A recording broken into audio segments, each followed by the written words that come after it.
បងប្អូនទាយមើលថាស្លោយគេថ្ងៃហ្នឹង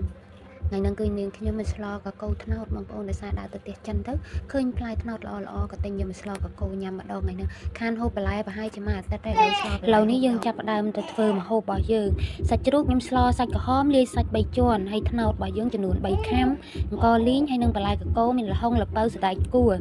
ហើយគ្រឿងមានគល់ក្រៃខ្ជាយល្ក្រូចហើយរំដេងហើយនឹងពេលដែលរៀបចំគ្រឿងគ្រូហើយបន្លែហើយក៏នឹកឃើញនៅខ្វះមួយមុខទៀតបងប្អូនតែឥឡូវនេះយើងចាប់ផ្ដើមហាន់សាច់ជ្រូកឲ្យហើយសិនចាំទៅរកបន្លែមួយមុខទៀតហើយសាច់ជ្រូកនេះខ្ញុំស្លោចំនួនតែ2ខាំទេបងប្អូនស្លោចំនួន2ខាំសាច់3ជាន់1ខាំសាច់ក្រហម1ខាំហើយយើងហាន់ប្រទេសស្ដើងហ្នឹងដើម្បីយកទៅស្លោទៅវាឆាប់ចូលជាតិគ្នាអញ្ចឹងទៅណាហើយស្លោមួយមុខនេះបងប្អូនគឺខ្ញុំចូលចិត្តហូបឲ្យតែមានបន្លែច្រើនហើយធ្វើវីដេអូប្រចាំថ្ងៃនេះបងប្អូនអត់មានម្ហូបអីពិសេសទេមានតែម្ហូបដែលយើងពិសាបាយរាល់ថ្ងៃនឹងឯងបងប្អូនឥឡូវយើងចាប់ផ្ដើមទៅរកស្លឹកឈើបន្ថែមទៀតគឺខ្ញុំដើរមកបេះផ្ទីនៅក្រោយផ្ទះហ្នឹងបងប្អូនដាំបាន3ដើមដែរគាត់បេះដាក់បបរឲ្យអូនញ៉ាំឥឡូវមកក្តិចឆ្លោអស់អាលីងបងប្អូនអើយដាក់បាន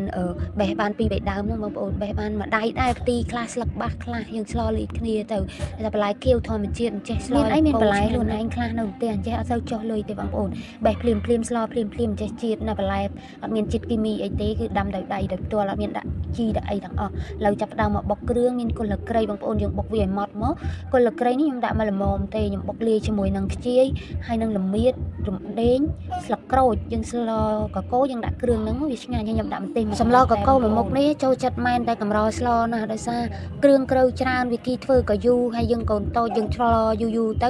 អត់ណាមើលកូនវាពិបាកអញ្ចឹងហើយបានខ្ញុំកម្រឆ្លណាស់តើតែចង់មែនតែនទប់មិនបានចាប់ផ្ដើមធ្វើហូបហើយសាច់ជ្រូក3ជាន់ខ្លាញ់ខ្ញុំយកមកមហៀវវាឲ្យវាចេញខ្លាញ់ហើយបានខ្ញុំយក